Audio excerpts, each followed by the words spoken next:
ಈಗ ಕರ್ನಾಟಕ ರತ್ನ ಕೊಡಬೇಕು ಅಂದ್ಬಿಟ್ಟು ಹಿರಿಯ ಅಧಿಕಾರಿಗಳೆಲ್ಲ ಕಲಾವಿದರೆಲ್ಲ ಅವರು ಯಾವತ್ತಿಗೂ ಕರ್ನಾಟಕ ರತ್ನನೇ. ಅವ್ರು ಕರ್ನಾಟಕ ಸುಪುತ್ರ, ಸಿಗಬೇಕಾದ ಗೌರವ ಸಿಕ್ಕೇ ಸಿಗುತ್ತೆ.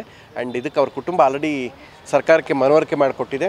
ಇನ್ನೊಂದು ವಿಚಾರ ಅಪ್ಡೇಟ್ ಏನಂದರೆ, ನಾನು ಸಿಟಿಲಿ ಇದ್ದರೆ ಅಟ್ಲೀಸ್ಟ್ ನನ್ನ ಸಿನಿಮಾ ಪ್ರತಿ ಕ್ಲಾಪ್ಗೂ CM ಸರ್ ಬರ್ತಾಯಿರೋ ತಾವು ನೋಡಿದ್ರಿ. ವೀರಕಪುತ್ರ ಶ್ರೀನಿವಾಸ್ ಅವ್ರಿಗೆ ಅರಣ್ಯ ಸಚಿವರಿಗೆ ಇಮಿಡಿಯೇಟ್ ಆ ಜಾಗ ಕುಂಟೆ ಉಳಿಸ್ಕೊಳ್ಳೋದಕ್ಕೆ ಏನೇನು ಮಾಡಬೇಕು, ಫಾಲೋಅಪ್, ಅವ್ರ ಕುಟುಂಬದ ಮೂಲಕ ಏನೇನು ಪ್ರೆಷರ್ ಹಾಕ್ಸ್ಬೇಕು ಅಂದರೆ ಈಶ್ವರ್ ಖಂಡ್ರೆ ಸರ್ ಅವ್ರ ಕುಟುಂಬಕ್ಕೆ ಮತ್ತು ವೀರಕಪುತ್ರ ಶ್ರೀನಿವಾಸ್ ಮೂಲಕ ನಾವೆಲ್ಲ ಬಹಳ ಒಳ್ಳೆ ಆಪ್ತಾರೆ. ಇಲ್ಲೇ ದೊಡ್ಡಬಳ್ಳಾಪುರದಲ್ಲಿ ನಾನೊಂದು ಇನಾಗ್ರೇಷನ್ ಬಂದಿದ್ದೆ ವಿಷ್ಣು ಸರ್ ಸ್ಟ್ಯಾಚ್ಯೂನ. ಸೊ ನಾನು ಇಲ್ಲೇ ಮುಂದೆ. ಸೊ ಏನು ಅಂದರೆ ನಮ್ಮ ಕೈ ಎಲ್ಲೋ ಒಂದು ಒಳ್ಳೆ ಕೆಲಸಕ್ಕೆ ವಿನಿಯೋಗ ಆಗುತ್ತೆ, ಒಂದು ಅಟ್ಲೀಸ್ಟ್ ಇರೋವಂಥ ಕಾಂಟ್ಯಾಕ್ಟ್ಸ್ ಅಂದಾಗ ಇದೇ ವಿಚಾರ ಚರ್ಚೆ ಮಾಡ್ತಾನೆ ಇರ್ತೀವಿ, ಆಗಿರುತ್ತೆ. ಆ್ಯಂಡ್ ಆ್ಯಕ್ಚುಲಿ ಇದು ಬಹಳ ಒಳ್ಳೆ ಬೆಳವಣಿಗೆ ಖಂಡಿತ ಆಗುತ್ತೆ. ಹುಟ್ಟುಹಬ್ಬದಷ್ಟೊತ್ತು ಒಂದು ಒಳ್ಳೆ ನ್ಯೂಸ್ ಬರುತ್ತೆ. ಆ್ಯಂಡ್ ನಿಜವಾಗ್ಲೂ ಒಳ್ಳೆ ಬೆಳವಣಿಗೆ.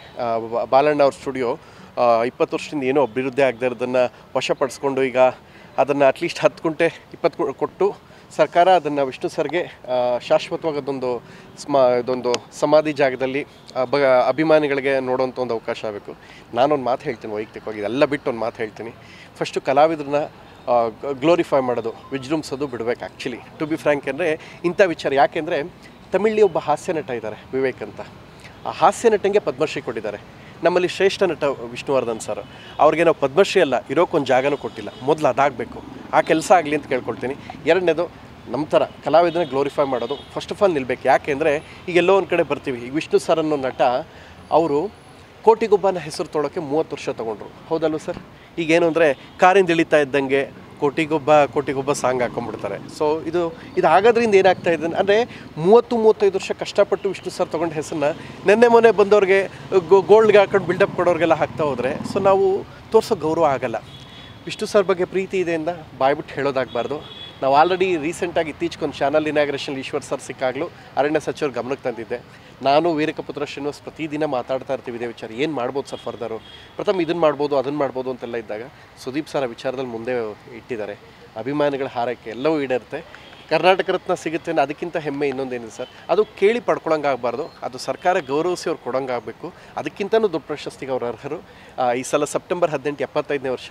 ನೀವೆಲ್ಲರೂ ಸರ್ ಸಂಭ್ರಮಿಸ್ತೀರಾ, ನಿಮ್ಮ ಕುಟುಂಬ ಸಂಭ್ರಮಿಸ್ತೀರಾ, ಅದನ್ನು ಮಾತ್ರ ಕೇಳಿ.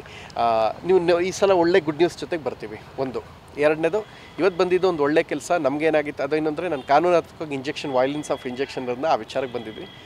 ಎಲ್ಲ ಒಳ್ಳೆಯದಾಗಿದೆ. ಅತಿ ಶೀಘ್ರದಲ್ಲಿ ಗುಡ್ ನ್ಯೂಸ್ ಸಮೇತ ಬರ್ತೀವಿ. ನಾವು ಯಾವತ್ತೂ ಮಾಧ್ಯಮಕ್ಕೆ ಸುಳ್ಳು ಹೇಳಲ್ಲ ಸರ್. ಸುಳ್ಳು ಹೇಳಿ ಇಲ್ಲಿ ತನಕ ಏನೂ ಆಗಬೇಕಾಗಿಲ್ಲ. ಮನೆಯವ್ರಿಗೆಲ್ಲ ಬೇಸರ ಆಗಿತ್ತು ಇಂಥೊಂದೊಂದು ಇನ್ಸಿಡೆಂಟ್ ಜುಲೈಲಿ ಆಗಿದ್ದಕ್ಕೆ ನಾನು ಬ್ರೇಕ್ ತೊಗೊಂಡಿದ್ದೆ. ಎಲ್ಲ ಒಳ್ಳೆ ನ್ಯೂಸ್ ಜೊತೆಗೆ ನಿಮ್ಮ ಮುಂದೆ ಬರ್ತೀವಿ ಸರ್, ಒಳ್ಳೆ ಸಿನಿಮಾ ಮೂಲಕ. ಅತಿ ಶೀಘ್ರದಲ್ಲೇ ಕೊಕೇನ್ ನೋ ಕೊಕೇನ್ ಸಿನಿಮಾ. ಅದೆಲ್ಲದಕ್ಕಿಂತ ಗುಡ್ ನ್ಯೂಸ್ ನನಗೆ ವಿಷ್ಣು ಸರ್ಗೆ ನೀವು ಹೇಳಿದ್ದು, ಮಾಧ್ಯಮದವ್ರು ಹೇಳಿದ ನ್ಯೂಸು. ಸೊ ಈ ಒಳ್ಳೆ ಗುಡ್ ನ್ಯೂಸ್ನ ಈಗ ಸಂಭ್ರಮ ಮಾಡೋವಂಥದ್ದು. ಅದಷ್ಟಾಗಲಿ, ಅದು ಬಿಟ್ಟು ಬೇರೆ ಇನ್ನೇನಿಲ್ಲ ಸರ್. ಅಷ್ಟಕ್ಕೆ ಮಾತ್ರ ಸೀಮಿತವಾಗಿರಲಿ ನಿಮ್ಮ ಪ್ರಶ್ನೆಗಳು.